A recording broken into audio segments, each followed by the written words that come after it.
전능하사 천지를 만드신 하나님 아버지를 내가 믿사오며 그 외아들 우리 주 예수 그리스도를 믿사오니 이는 성령으로 잉태하사 동정녀 마리아에게 나시고 본디우 빌라도에게 고난을 받으사 십자가에 못 박혀 죽으시고 장사한 지 사흘 만에 죽은 자 가운데서 다시 살아나시며 하늘에 오르사 전능하신 하나님 우편에 앉아 계시다가 저리로서 산 자와 죽은 자를 심판하러 오시리라.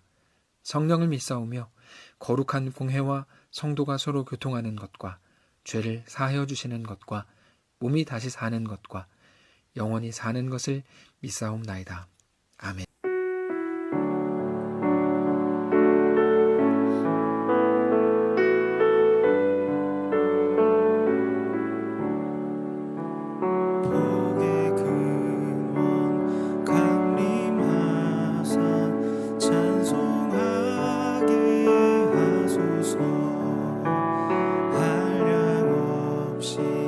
자비하심 증량할 길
반갑습니다.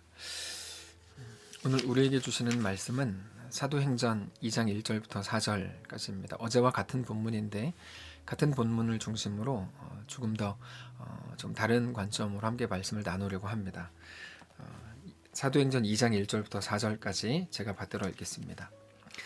오순절 날이 이미 이름에 그들이 다 같이 한 곳에 모였더니 호련히 하늘로부터 급하고 강한 바람 같은 소리가 있어 그들이 앉은 온 집에 가득하며 마치 불의 혀처럼 갈라지는 것들이 그들에게 보여 각 사람 위에 하나씩 임하여 있더니 그들이 다 성령의 충만함을 받고 성령이 말하게 하심을 따라 다른 언어들로 말하기를 시작하니라.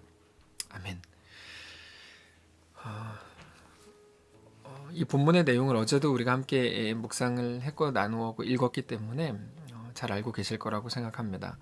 오늘 본문에 모여 있었던 그 120명의 사람들은 예수님께서 승천하신 때부터 계속해서 하나님이 주시겠다고 하신 예수님의 약속하신 성령을 기다리고 있었습니다. 그들은 정기적으로 기도했고 마띠아를 뽑는 등 하나님의 일을 잘 감당할 수 있도록 조직을 정비하고 있었습니다. 하나님의 역사를 기다린다는 것은 바로 그렇습니다.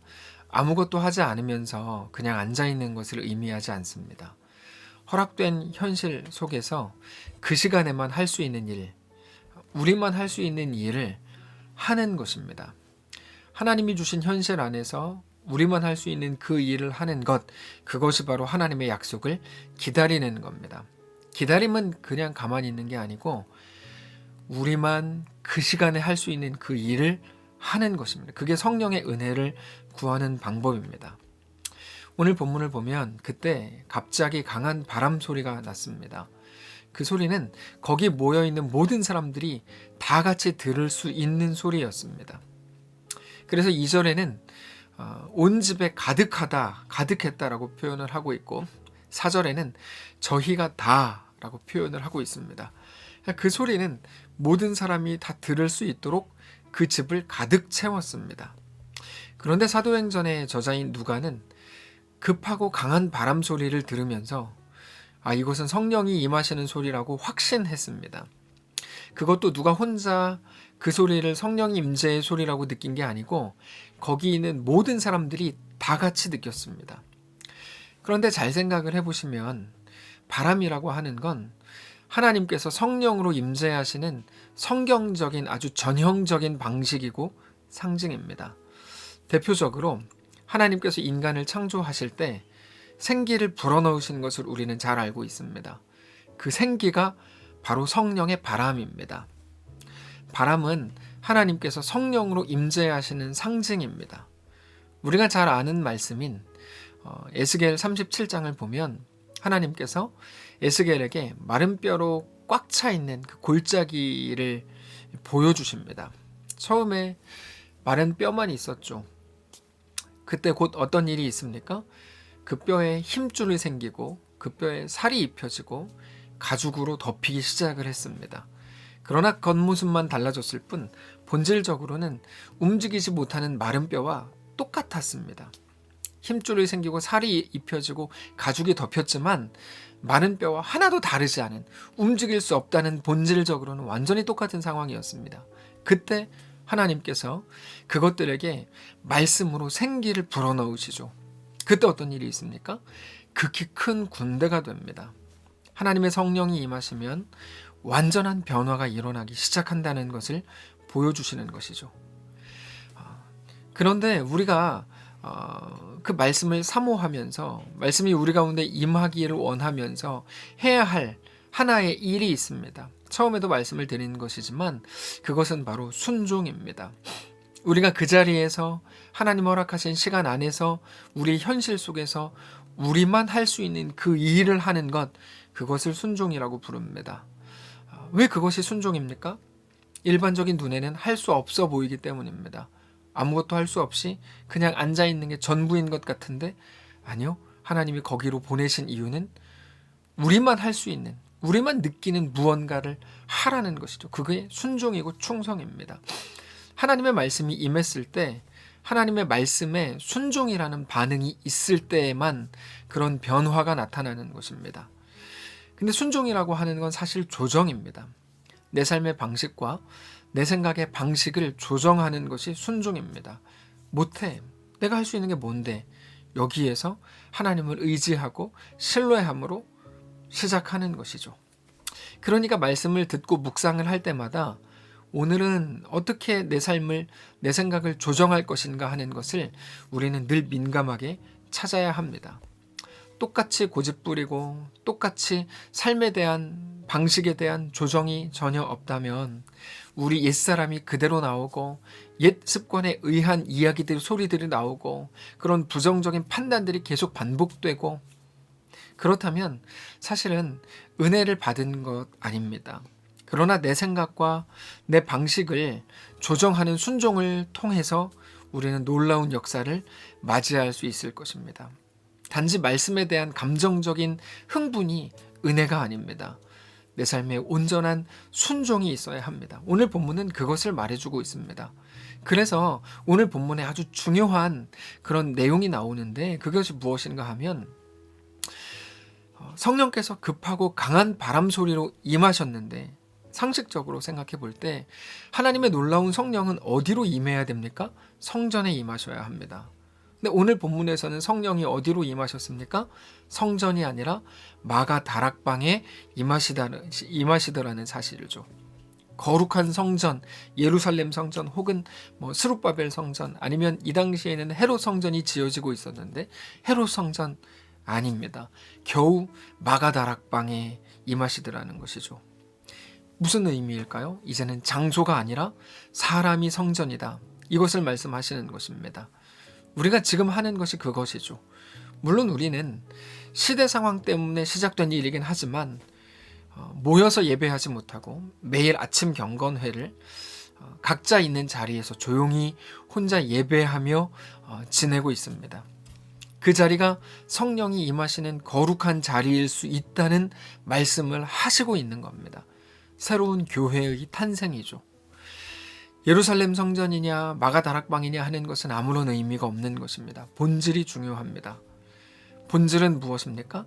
하나님이 우리 각 사람을 교회로 부르셨다는 사실입니다. 그럼에도 여전히 장소적인 개념으로 접근할까 봐서 4절에서 이렇게 친절하게 설명을 하십니다. 모두가 성령의 충만함을 받았다. 이렇게. 저는 온라인 아침 경건회를 시작하면서 마음이 사실 가볍지는 않았습니다. 왜 그런가 하면 마음이 교회에서 모이지 못하는 것 때문에 마음이 어려운 분들이 계실 수 있다는 사실 때문이었습니다. 그래도 교회에서 모여야 되는 거 아닌가?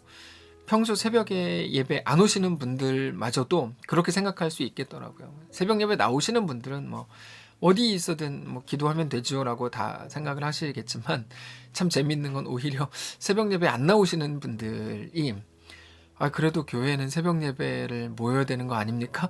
라고 생각할 수 있다는 사실 때문에 마음이 좀 불편함이 있었습니다. 정말 그렇습니다.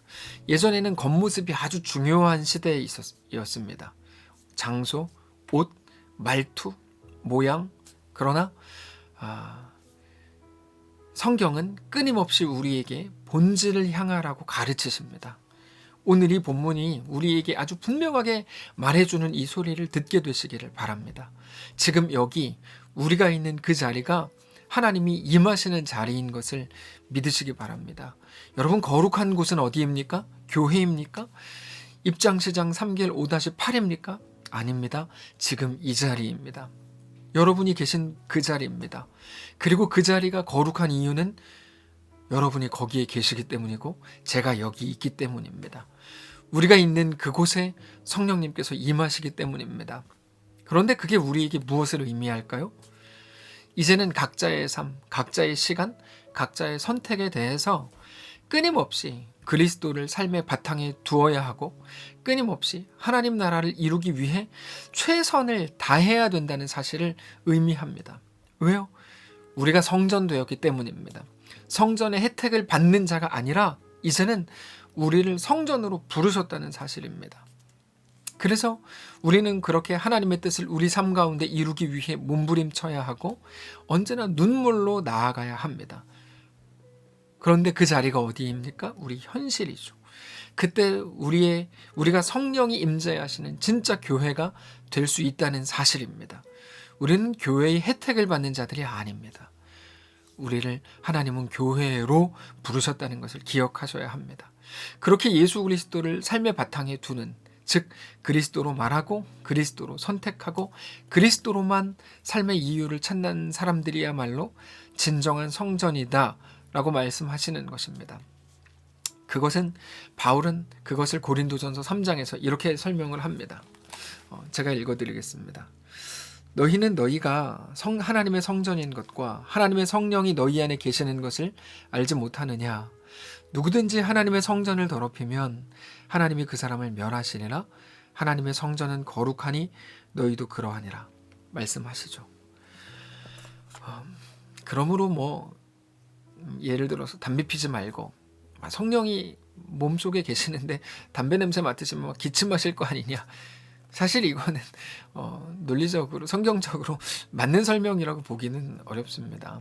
그런 어떤 또 다른 하나의 형태를 말하는 게 아니고 우리 삶의 본질, 우리 삶의 중심, 내가 오늘 순종함으로 하나님께 나아가고 있는가를 묻는 것이죠. 말씀을 정리하겠습니다. 120명이 모여있는 다락방에 성령님께서 임하셨습니다. 그 사람들은 그때 약속을 알고 있었기 때문에 야, 어차피 성령님 임하신다? 그러면서 아무것도 하지 않은 게 아닙니다. 하나님의 뜻을 이루기 위해 몸부림을 쳤습니다. 자기들의 힘으로 되지 않는다는 사실을 잘 알고 있었기 때문에 성령의 능력을 구했습니다. 우리가 할 수 있는 일은 무엇입니까? 각자의 자리에서 하나님 우리에게 허락하신 상황에서, 그 현실에서 성도의 삶을 살아내는 것이고, 그게 충성이고 순종입니다. 그때 성령님께서 임하시고 그렇게 하나님의 거룩한 성전이 되는 것입니다. 자, 이제 우리가 성전입니다. 우리의 삶을 그리스도를 중심으로 생각하고 결정하고 살아가실 수 있기를 바랍니다. 오늘 우리에게 허락하신 또 하루의 시간 동안에 하나님을 그렇게 사랑하고 하나님과 믿음으로 동행하는 거룩한 날 되시기를, 그렇게 주님과 너무나 행복한 오늘 하루의 인생 되시기를 주님 이름으로 축복합니다. 한번 기도하겠습니다. 살아계신 하나님, 사랑하는 성도들 각자의 자리에서 예배하고 말씀을 묵상하고 듣고 결단하고 삶을 결정하고 주님 앞에 이 시간 이렇게 무릎으로 나아갑니다. 하나님, 우리와 함께 하셔서 우리가 있는 그 자리에서 진정한 순종, 충성의 삶을 가지고 하나님의 임재를 기다리며 기대하고 나아갈 수 있도록 인도하옵소서. 늘 현실에 대한 평가, 내 삶은 어떻다라고 하는 현실에 대한 평가가 내 삶을 다스렸다면 거기에서 벗어나서 나에게 허락하신 현실 속에서 하나님을 사랑하고 주를 찬양하고 온전한 교회로, 새로운 교회로 주님만을 높이는 귀한 인생들 다 될 수 있도록 인도하여 주옵소서. 하나님, 어제와 동일하게 구합니다. 은혜를 간구합니다. 오늘 긴급한 하나님의 은혜가 필요한 모든 자들에게 성령을 부으셔서 놀랍게 역사하시고, 다만 그들에게 따뜻하게 임하셔서 하나님이 아니고서는 우리가 살 수 없다는 고백이 오늘 밤 잠자리를 들 때 또다시 우리 입술을 통해 고백되게 하시고, 주님과 믿음으로 그렇게 서는 사랑하는 모든 성도를 될 수 있도록 축복하시옵소서. 연약한 자에게 힘을 주시고 넘어진 자를 일으키시고 위로하시고 놀랍게 동행하시는 귀한 오늘 하루 되도록 축복하시옵소서. 감사드리며 살아계신 예수님의 이름으로 기도합니다. 아멘. 사랑하는 성도 여러분, 축복합니다. 각자의 자리에서 충분히 기도하시고 하루를 계획하시며 하나님의 온전한 은혜를 구하며 하루를 시작하시기를 바랍니다. 각자의 자리에서 기도해 주시기 바랍니다. 기도하겠습니다.